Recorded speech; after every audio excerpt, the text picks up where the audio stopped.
Wow wow wow what a shot ভাই। তবে এই শটের পর আরেকটা শট হয়তো আসছে।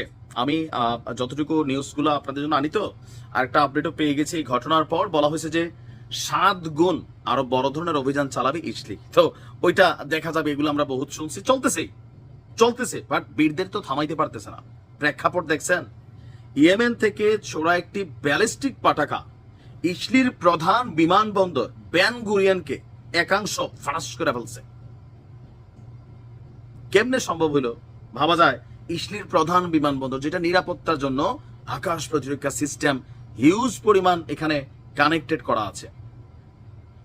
বেশ কয়েকবার, একবার না পারিলে দেখো শতবারের মধ্যে একবার কিন্তু এসে সত্যি এতদিন ধরে আমার ইয়েমেনের বীররা ভাইরা অনেক ট্রাই করছেন, বিভিন্ন ড্রোন পাঠাইছেন, মধ্য পাল্লার মাঝারি পাল্লার পটাকা পাঠাইছেন, এর আগেও ব্যালিস্টিক পটাকা পাঠাইছেন, কিন্তু কোথাও না কোথাও মেইন সীমানা অঙ্গনে ঢুকতে পারে। বাট এইবার কার ডালা, হ্যাঁ, ইয়েমেন থেকে ছোড়া বীরদের ব্যালিস্টিক পটাকা ইসলির প্রধান বিমানবন্দর বেন গুরিয়ানের একাংশ গুড়িয়ে দিয়েছে। এর ফলে রানওয়ে কাঠামো এবং যানবাহন ক্ষতিগ্রস্ত হয়েছে, কারণ এখান দিয়ে প্লেনগুলো মুভমেন্ট করে। আর এই ঘটনায় অন্তত 4 জন আহত হয়েছে। ইসলি বাহিনী বলছে তাদের প্রতিরক্ষা ব্যবস্থা বেশ কয়েকবার এই পাটাকাটিকে আটকানোর চেষ্টা করার পরেও তা ভূপাতিত করতে ব্যর্থ হয়েছে। এ নিয়ে চলছে তদন্ত, যে কি মেশিন লাগাইলা, এটা মেশিনের মাথা ঘুরাই দিছে।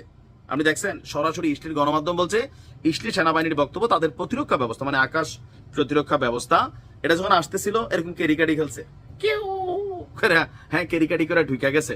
এটা নিয়ে আবার তদন্ত চলতেছে যে মেশিনটা কেন এরকম ডিস্টার্ব হলো, সফটওয়্যার কোনো হ্যাক করে লেলুনি। হ্যাঁ, যাই হোক, আল জাজিরার প্রতিবেদন অনুসারে ইসলির ব্যস্ততম এই বিমানবন্দরে অভিযান চালানোর পর বিমান চলাচলগুলো স্থগিত করে দেওয়া হয়েছে এবং এই বিমানবন্দরে ঢোকার সমস্ত প্রবেশ পথ এবং ঘটনাস্থলে ট্রেন চলাচল বন্ধ করে দেওয়া হয়েছে।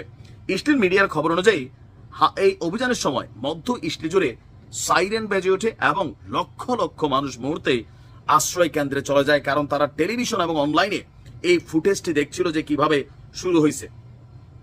অনলাইনে প্রচারিত আঘাতের স্থানের ভিডিওতে দেখা গেছে এই পাটাকাটি বিমানবন্দরের ঘেরের ভেতর একটি সংযোগকারী রাস্তাতে আসছে, আর এখানে এটা এসা চারদিকে ছড়িয়ে গেছে নিজ দায়িত্বে।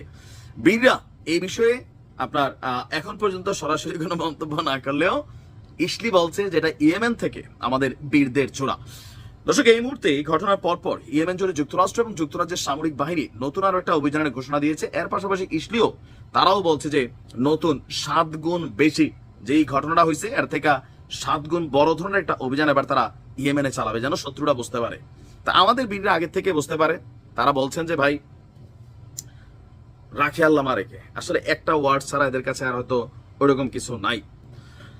এখন আমি যতটুকু দেখছি যে এই ঘটনার পরপরও আপনার ইসলির যেই বিরোধী রাজনৈতিক দলগুলো তারা কিন্তু প্রশ্ন তুলছে যে এই যুদ্ধটা নেহু কেন এখন পর্যন্ত চালিয়ে যাচ্ছে, কেন ইসলির সার্বভৌমত্ব, ইসলির জনগণের জীবন, আশ্রয় কেন্দ্র, এগুলা কি ইসলির মানুষের জীবনযাত্রা হওয়া উচিত? এগুলো অনেক আলোচনা হয়েছে, বাট আসলে নেহু কেউ কথা শোনে না, বীররাও শোনে না। খেলা হবে।